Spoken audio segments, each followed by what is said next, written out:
Disclaimer: the contents of Studio 151 podcast and the TU Communication Disorders Connection podcast do not represent the views and beliefs of the University of Tulsa and the Mary Kay Chapman Center. Hello, welcome back to another episode of the TU Communication Disorders Connection podcast. This is Alyssa Hall. Today we're going to continue our discussion of the SLP Big 9 area of hearing, and joining me in this episode is Chelsea Anderson, who is a speech-language pathologist and one of the founders of the Auditory Processing Clinic, and she is also the instructor of one of my courses this semester in orofacial anomalies. Hi, thanks for having me. So excited to have you here today, Chelsea, and to learn a little bit more about what you do. To start us off, I would like to hear a little bit more about your background and your experience and your story. Can you tell me how you became interested in speech pathology in general? I actually was pretty lucky because I had heard of speech-language pathology before going to college, which is more than I can say for a lot of my cohort. But my mom is a speech-language pathologist. She works in the schools in Fort Worth, and I will say I didn't know a lot about what she did, but I did know that she got phone calls almost every single day of people recruiting her for jobs. And it was during the 2008 crash where I was going to college, and I had a lot of friends who were getting degrees in business and then having to work at Pizza Hut. And so I knew that whatever I picked needed to be something that I felt passionate about, but also was going to help me pay the bills. And so far, so good. It's a great reason. Yeah. Usually that's not what people give, but it's a great reason. It feels a little less passionate than some responses, but I promise my passion developed after I knew I was going to have some job security. Of course, of course. You mentioned Fort Worth. Did you also go to school in the area, or did you go elsewhere? Well, I did a little bit of both. So depending on who I'm talking to, if I'm talking to someone who's from Oklahoma, I say I'm from Texas. Mm-hmm. And if I'm talking to someone from Texas, I say I'm from Oklahoma because I enjoy being a little bit mysterious and seeming contrarian. Like a jet. Yeah, and seeming like a jet setter. I've traveled, between North Texas and Oklahoma, which is essentially the same. But I went to college, my undergrad at the University of North Texas in Denton, and then I went and got my master's degree at Oklahoma State University. I'm not going to say go Pokes, but you know that I'm thinking it. Okay. Let's not ruffle any feathers. No, not at all. I pretend to care about, Sooners versus Cowboys, but it's mostly, again, I guess to be contrarian. I think you're right. You diagnosed that. An individual, a free thinker. I think I do like to kind of ruffle feathers, like you said. But so I finished at Oklahoma State. I stayed in that area for a year to do my clinical fellowship year at a skilled nursing facility in Ponca City, which was an experience and definitely taught me a lot. Mm-hmm. Mostly that I wanted to work with kids. And I have worked with kids ever since. We moved, my spouse and I moved from Stillwater back to the North Texas area in Denton after we were kind of done in the Stillwater area. And so we were there for about 3 years. I decided I really wanted to go back to school and get my PhD. And so I continued the saga at the University of North Texas, creating a UNT sandwich. Go Mean Green. And I got my PhD in health services research with a concentration in audiology and speech-language pathology. So it's been uphill or downhill ever since. Whichever one is the positive one is the one I'm referring to. Awesome. So you are a speech-language pathologist, but some of your research and your doctorate is involved with like audiology and auditory processing specifically. How did you develop that interest in auditory processing? That's a great question. What a lot of people don't tell you about getting your PhD is that you have to have research interests that align with a mentor who can facilitate your program and can facilitate your research. And this is not something I knew until I was kind of in the thick of applying and going for interviews. And I actually was super interested in doing research for fluency or stuttering, but there was no one at UNT who was doing that work. And so through my perusing the website and knowing about the faculty there, I went in with the intent of doing auditory processing research because the head of the department really specialized in auditory processing, specifically in autism spectrum disorder. And I thought, hey, I've done a lot of autism spectrum work. When, as a speech language pathologist, I think I could do that. And so we started on that track, and it was awesome. And I feel like I've learned so much about our sister profession, of audiology. I feel like I've kind of been pulled more toward the middle of the speech audiology spectrum, and I've really liked it. There's a lot in the hard science of audiology that we don't get in speech, and then there's a lot in speech that we have the ability to interpret that doesn't exist in audiology sometimes. And so I think it gives me the best of both worlds. Yeah. It's kind of funny. So many times in our undergraduate studies, we're like deciding between speech and audiology. At least here we have like the communication sciences and disorders program that branches into both. But you were like fully in speech path, now have kind of like dipped your feet into both. Yeah. And I don't think I would ever do it a different way. I think it's so hard when we're in undergrad because we have to make this big decision that dictates the rest of our life, right? Which path are we going to take? And if we find our way toward the communication sciences and disorders, we have to make that decision again when it comes to speech and audiology. And a lot of times, we're 20 years old when we're making that decision, and we're making it based on very little experience. And sometimes it feels a lot like luck that you pick one versus the other because you're doing it based on just your best guess. And so I'm not saying I would go back and do it differently, because I wouldn't. I love what I can bring to the table from my speech perspective, but I do think that emphasizing audiology more in undergrad would help people understand their choice better. Yeah, I'm very thankful that we have an audiologist in our program who's like giving us a more balanced perspective. Yeah, Dr. Hyland's great too. I think she has really good clinical insights and real world perspective that kind of helps lend to what she's teaching you guys and helping you make your decisions. So, For some of our unfamiliar listeners, can you define what auditory processing disorder is? That's actually kind of a point of contention in the literature, at least. If I'm talking academically, there's some discussion over definitions of auditory processing disorder, and is it a top-down deficit or a bottom-up processing difference? But what I tell patients and what I tell their families when I'm talking with them is that auditory processing is what your brain is doing with what your ears hear. So oftentimes, sound is getting in, it's traveling up the way that it's supposed to because our patients have normal hearing, but that sound is not interpreted the most effective or efficient way at the brain level, and it kind of creates some confusion whenever we're trying to communicate or listen or learn in classrooms. Yeah. What is the difference you would draw between auditory processing disorder and a hearing loss?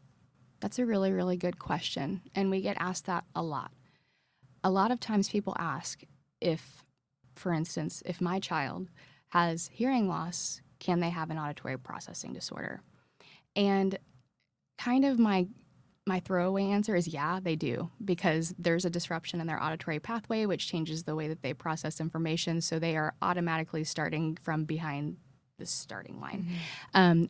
Will a patient who has hearing loss also be diagnosed with auditory processing disorder? That's less likely. Is it possible? For sure, but it's really hard to delineate the etiology of the breakdown. And so typically that diagnosis of APD or central auditory processing disorder, CAPD, will be relegated to individuals who do not have hearing loss. It's interesting. So, in your work as a speech-language pathologist, how have you seen auditory processing disorder affect speech and language development? I tell people this a lot, and I say it because I think a lot of people feel this way, but they don't want to say it out loud, and I have no fear. So I'll say, I did not know enough about auditory processing disorder when I was starting. I didn't know enough from what I got in school. We were getting a lot of stuff, and there's still some debate about it in the literature, like I was saying. And so what I got was very kind of a cursory intro. And so When I look back at the therapy I provided for auditory processing disorder, it wasn't ineffective, but it wasn't the most effective because I didn't really understand it the way that I do now. And I'm excited about that because it means that I've learned a lot of stuff. And it means that I can help kind of delineate some of these things for younger clinicians and they don't have to look back like I do and say, oh man, I wish I would have done that different. So, auditory processing affects everything. It is literally the building blocks and the foundation upon which speech and language are built. If you are not accurately and effectively processing speech sounds in the critical period of development, then you are going to have a harder time with learning speech sounds yourself. You're going to have a harder time with rules of language and hearing the things that you need to include, like grammatical markers and understanding, even inflection and intonation. But one thing that we're seeing a lot that we are very concerned about is the connection between auditory processing and literacy development. And I'm not sure how closely everyone is following, but we have a bit of a literacy crisis in Oklahoma right now, especially following the pandemic. We're seeing the aftershocks of what it meant for a lot of kids to be at home and be missing some of the input that they got, before the pandemic. And we want to address literacy by taking it down to the building blocks of auditory processing because we know that kids who struggle to read, a lot of times their reading help is, hey, go read a bunch. And so they just get to practice doing something that they don't feel confident at a bunch. And that feels terrible. And it's not really getting to the problem. It's just mass practice, right? Yeah. But if we take it down to the building blocks and we work on those things, then maybe we're actually kind of getting to the root of the issue and facilitating better outcomes downstream. As something that's not super clearly defined, I imagine it might be kind of difficult to assess and identify auditory processing disorders, but what are some of the ways that you are able to? It's a really good question, too, and it kind of does take us back to that whole debate in the literature. If we don't have clear definitions, then how in the world can we have a gold standard assessment, right? But what I will say is that we follow very strictly the ASHA guidelines and the criteria for diagnosing auditory processing disorder, which I will say, but whenever I say it, it's going to sound like nothing. To be diagnosed with auditory processing disorder, an individual has to score at least 2 standard deviations or below for at least 1 year on 2 or more assessments of auditory processing, or they have to score at least 3 standard deviations or below on at least 1 assessment for at least 1 year when being assessed for auditory processing disorder. So that is a lot to say. It's hard to pin down, and when we have kids who have maybe milder deficits across an array of areas or a lot of domains, sometimes they get missed by that criteria. What we do is at the Auditory Processing Clinic, we follow the Buffalo model approach to auditory processing assessment and training. And our wonderful audiologist, Dr. J.C. Manning, she completes a battery of assessments that look at 4 domains of auditory processing that underline overall comprehension. And those are decoding, integration, tolerance fading memory, and organization. And through assessing those 4 domains with really rigorous testing, we're able to not just identify auditory processing, but identify subtypes and relative strengths and weaknesses so we can tailor intervention to be specific for each person who comes through our clinic. Well, that is a perfect segue into my next question. I'm curious, what are some of your intervention strategies you typically use for CAPD? There are so many great strategies. What I tell families when they come through is that we really work at it from 3 approaches. We look at building new skills. We know that we can teach old dogs new tricks, and neuroplasticity is a thing, and we can develop new skills and help reorganize that brain that's trying to listen to sounds in a less effective way. So that's number 1. Number 2 is we do a lot of education because we know that understanding these parts of yourself is the first step toward advocating for yourself and learning what works best for you and how to communicate that to your family or your friends or your teachers. So we work on that. And then we work on compensatory strategies because even for people who don't have auditory processing disorder, there are going to be suboptimal listening environments that come about. And we're not going to get everything. And so having an arsenal of strategies you can whip out and employ for those suboptimal listening situations can help you feel empowered to overcome what could have previously been a big communication breakdown. Mm-hmm. Yeah. So I would say a lot of times this is the first thing that I'll tell patients and parents in our evaluation sessions because it applies almost 99% of the time. It's crazy. But a lot of times kids or even adults with auditory processing disorder will say what a lot. You'll say something to them and they'll say what, but they don't really mean what. They mean wait. They just need a second. And so sometimes you'll find that you start repeating yourself for them and they're answering your question in the middle of your repetition. And so I tell families, when they ask you what, ask them, what did you hear? Because then they know that you're giving them a second. They have a second to think. And it takes a little bit of the pressure off of the person who's having to constantly repeat themselves and putting some of that power back into the child's, hands. And they can really sit and think and take the time to relay what they did hear. And if they missed something, they can then say to their parent, oh, I heard that you wanted me to meet you at the front door, but I didn't hear the first part. So then the parent can say, yeah, I said get your shoes and meet me at the front door. So it kind of makes it more of a tag team effort approach to communication breakdowns versus just saying what, which gives us no information about what they missed, and having parents or peers or teachers repeat themselves constantly. Absolutely. I also just have a question I'm curious about. Mm-hmm. When identifying these kids, do you just get a feeling sometimes that that's what's going on, or is it always something that you're like, have this aha moment about? That's a really good question, and it kind of segues into some questions that people have asked us. But I will say if we are seeing a kid, they have likely been seen on average by 3 other specialists before us. They have gone likely through traditional speech language evaluation. They have likely gone through an ENT evaluation, audiological evaluation, sometimes sight testing. The parents have been spinning their wheels and they have been trying everything. So a lot of times by the time they get to us, we have a really great case history of everything that's not going on. Mm-hmm. And so that gives us a lot of insight. With that being said, having done so many evaluations of this specific type, like I said, Dr. Manning, she probably could do it in her sleep at this point. She's so skilled at it. You do kind of get an idea because you see, even though each individual patient or child or adult is different and has their own specific strengths and weaknesses, you see trends and you see patterns and you can watch it happen in conversation. And whenever you're used to working with people who feel like they have to fake it for others a lot, you get really good at recognizing when that happens and kind of pointing that out and saying, that's not fair to you. You deserve to know what's going on. Absolutely. Well, Chelsea, thank you so much for joining us on the podcast today. Thank you so much for having me. It made me feel special that you thought of me.